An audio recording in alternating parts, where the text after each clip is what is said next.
Hello नमस्कार दोस्तों। मैं सूरज कुमार पटेल। मैं आप लोगों को पढ़ा रहा हूँ चाइल्ड साइकोलॉजी। अभी पिछली कक्षा में हमने पढ़ा था विकास और वृद्धि में अंतर क्या है, और आज का हमारा टॉपिक है बाल विकास की अवस्थाएं, यानी बाल विकास के कौन कौन से स्टेजेज हैं, यानी चाइल्ड डेवलपमेंट स्टेजेज। तो चलिए शुरू करते हैं। पहले हम लोग इसमें देखेंगे मानक अवस्थाएं क्या क्या जो वर्ल्ड वाइड चलते हैं। तो जिसमें हमारा पहला है जन्म से 2 वर्ष तक, इसे कहते हैं शैशवावस्था या इन्फेंसी। और दूसरा हमारा है 2 से 6 वर्ष पूर्व बाल्यावस्था, जिसे अर्ली चाइल्डहुड कहते हैं। तीसरा हमारा है 6 से 12 वर्ष उत्तर बाल्यावस्था, लेटर चाइल्डहुड। और फिर इसके बाद आता है हमारा चौथा 12 से 18 वर्ष किशोरावस्था या फिर एडोलसेंस। अब हम देखते हैं इसे भारत में कैसे लागू किया गया है और भारत के जो नियम कानून बने यानी एनसीएफ 2005 क्या करता है, और इसी के आधार पे हमारे क्वेश्चंस भी आते हैं कि क्या मानक अवस्थाएं हैं। जैसे भारत में हमने हमने बनाया है एनसीएफ में जो रूल लिखा है उसके अकॉर्डिंग जो पहला स्टेज है और दूसरा स्टेज यानी हमारा पूर्व बाल्यावस्था और शैशवावस्था दोनों को मिलाकर कहा जाता है शैशवावस्था, यानी 0 से 6 वर्ष। यही एग्ज़ाम में आपको लगाना है अगर आएगा भारत में, तो भारत के किसी भी कॉम्पिटिटिव एग्ज़ाम में। और यह होता है एनसीएफ 2020 और एनसीएफ 2005 और एनसीएफ और एनईपी 2020 के तहत। तो यह स्टेजेज हैं और इसमें कोई कन्फ्यूजन नहीं होना चाहिए कि 0 से 5 वर्ष होता है, 0 से 2 वर्ष होता है, 0 से 6 वर्ष होता है। बेसिकली जो मानक अवस्थाएं हैं अभी इनमें एक हम लोग पढ़ेंगे थ्योरी, उसके बेसिस पर यह पूरे वर्ल्ड वाइड माना जाता है। ठीक है। अब जो हमारा यूपी का एग्ज़ाम होता है, सीटेट का एग्ज़ाम होता है, उसमें जो हमारी शैशवावस्था होती है 0 से 6 वर्ष होती है। और बाल्यावस्था के लिए 6 से 12 वर्ष लिया जाता है, और उसमें भी मतलब 2 कैटेगरी है। जैसे 6 से 9 वर्ष के लिए हम कहेंगे अर्ली चाइल्डहुड यानी पूर्व बाल्यावस्था, और 9 से 12 वर्ष को कहेंगे उत्तर बाल्यावस्था यानी लेटर चाइल्डहुड। और 12 से 18 वर्ष वाला सेम होता है यूपी में। चलिए ठीक है, तो हम इसमें से पहली अवस्था के बारे में विशेषता जानेंगे, उस समय बच्चा क्या करता है, और जो चीज़ें इसमें छूट जाएंगी मैं क्वेश्चन दूंगा उसमें वो चीज़ें ज़रूर रहेंगी और उनका एक्सप्लेनेशन भी रहेगा। ठीक है, तो चलिए शुरू करते हैं। पहला हमारा है शैशवावस्था यानी इन्फेंसी, इसी को कहते हैं ECCE, early childhood care and education. ठीक है। तो यहाँ पर जो इसका स्टेजेज होता है यानी जो एज गैप होता है वो 0 से 6 वर्ष होता है। तो इसकी विशेषताएं क्या क्या है उसके बारे में जानते हैं। पहला हमारा है अनुकरण। इसमें बच्चा मतलब नकल करके सीखता है या करता है, जो हम करेंगे कभी कभी देखते होंगे बच्चा वो छोटा सा होता है तो वही नकल करता है। दूसरा हमारा इसमें जिज्ञासा यानी क्यूरियोसिटी।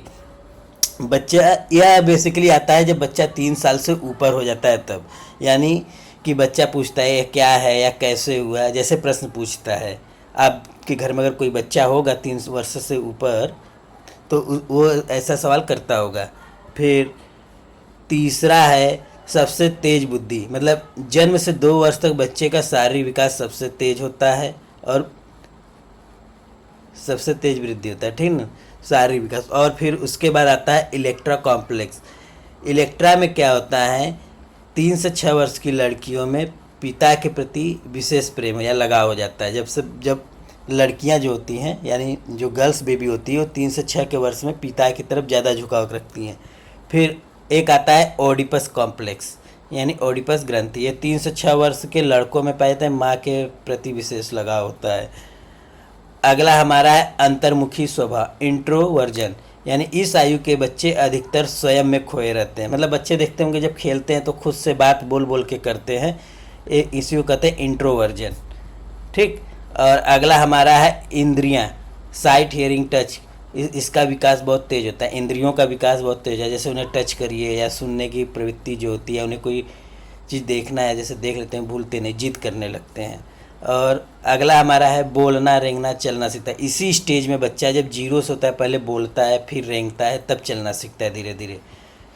और अगला है भाषा की नींव रखी जाती है। जब बच्चा 1 साल के आसपास होता है तो कुछ धीरे धीरे बोलने का प्रयास करता है और 18 महीने तक वो कुछ शब्द बोलने लगता है।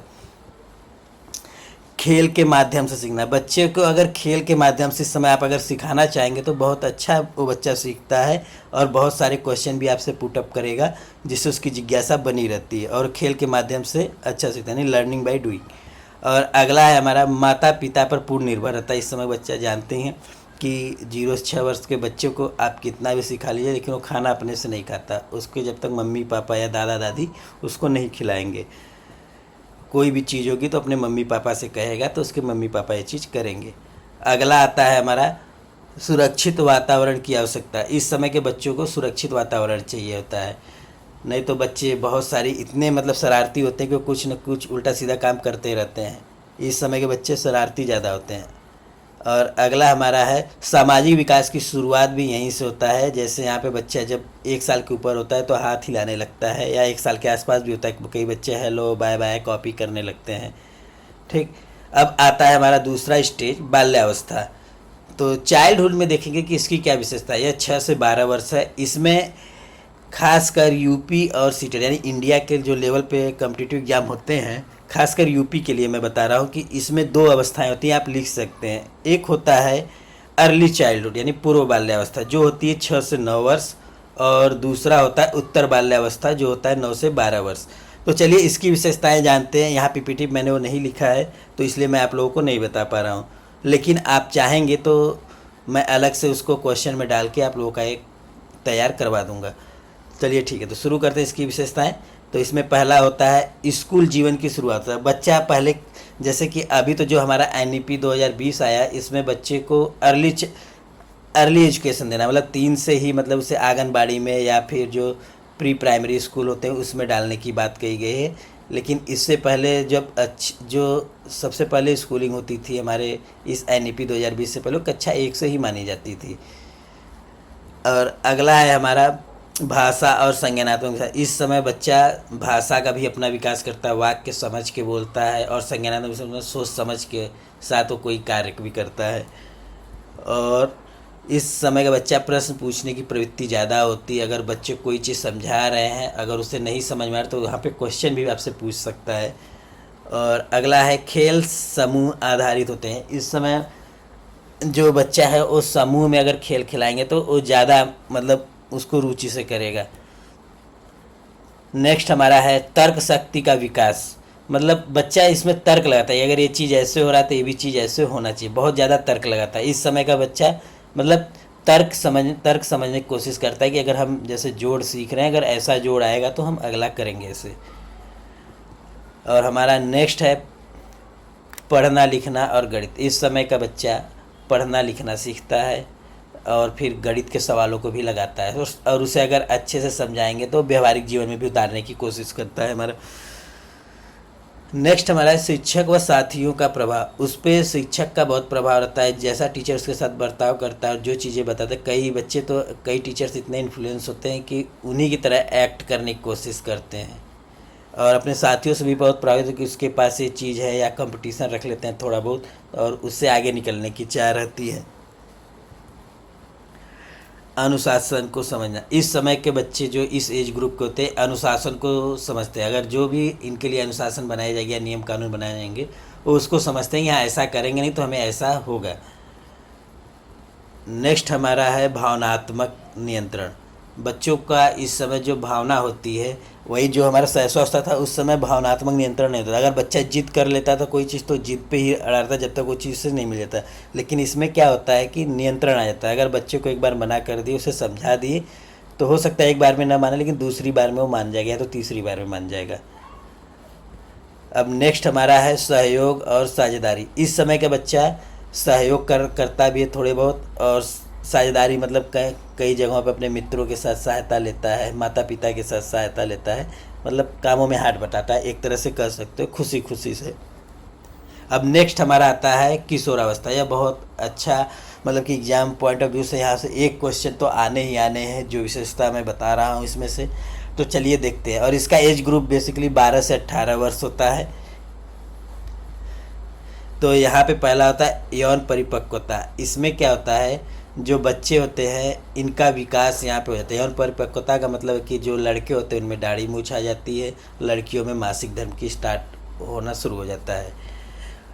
और इस स्टेज के बच्चों का शारीरिक परिवर्तन जो होता है मैक्सिमम होता है, मतलब अपना जो होना होता है हो जाता है, जैसे ऊंचाई, वजन या आवाज़ जो होती है वो पूरा डेवलप हो गया होता है।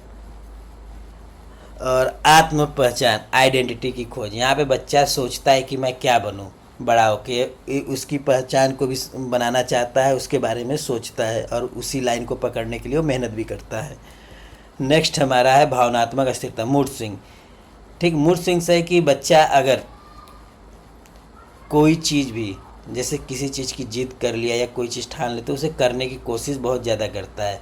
तो एक हमारे साइकोलॉजिस्ट थे जिन्होंने इस स्टेज ग्रुप को कहा था तूफान और तनाव, यानी आंधी और तनाव का एज ग्रुप इसे कहा था, मतलब अवस्था कही थी। स्टेनले हॉल इनका नाम था, स्टॉर्म्स एंड स्ट्रेस।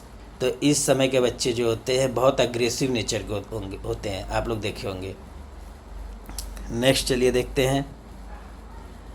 और यहाँ इस समय के बच्चे ग्रुप में या फिर पीयर्स में, यानी मित्रों का ज़्यादा प्रभाव रहता है कि वो सोचता है हमारा दोस्त अगर साइंस पढ़ रहा तो हम क्यों नहीं पढ़ सकते। इस समय के बच्चे अपने मित्रों से ज़्यादा प्रभावित होते हैं और ग्रुप में रहना पसंद करते हैं, और इसी को ग्रुप एजिंग भी कहते हैं या गैंग भी कहते हैं, ग्रुप गैंग। नेक्स्ट हमारा है स्वतंत्रता की इच्छा। और इस समय के बच्चे ज़्यादा सोचते हैं कि इन्हें कोई रोक टोक ना हो, ये अगर कोई इन्हें अगर एक काम करना चाहते हैं, अगर उसे उनके माता पिता उन्हें या शिक्षक रोकता है तो उनके प्रति आक्रोश दिखाता है अपना, या फिर उनसे बात थोड़ा उग्र रूप से कर सकता है। इन्हें स्वतंत्रता की आवश्यकता चाहिए होती है इस समय। नेक्स्ट हमारा है नैतिक मूल्यों का निर्माण। और इस समय के बच्चों में नैतिक मूल्यों का निर्माण होता है कि क्या सही है क्या गलत है, और क्यों क्यों वो सही है और वो क्यों गलत है, इन सब चीज़ों का भी निर्माण होता है इसी एज ग्रुप में। नेक्स्ट हमारा भविष्य और करियर के प्रति इनकी चिंता होती है कि हमें भविष्य में क्या करना है और कैसे रहना है, उसके लिए इनको चिंता रहती है। नेक्स्ट हमारा आत्मविश्वास बढ़ता है। और इस समय के बच्चे बहुत आत्मविश्वासी होते हैं क्योंकि हम कुछ भी कर सकते हैं, इस समय के बच्चे ऐसा सोचते हैं। नेक्स्ट हमारा है मूल्यबोध, वैल्यू ओरिएंटेशन का विकास होता है कि ये जो भी चीज़ें सीख रहे हैं या जो भी चीज़ें कर रहे हैं उसका मूल्य क्या है। अगर यदि आपको वीडियो पसंद आई हो तो लाइक करिएगा, चैनल को सब्सक्राइब करिए और अपने दोस्तों के साथ साझा करिएगा। मिलते हैं नेक्स्ट वीडियो में।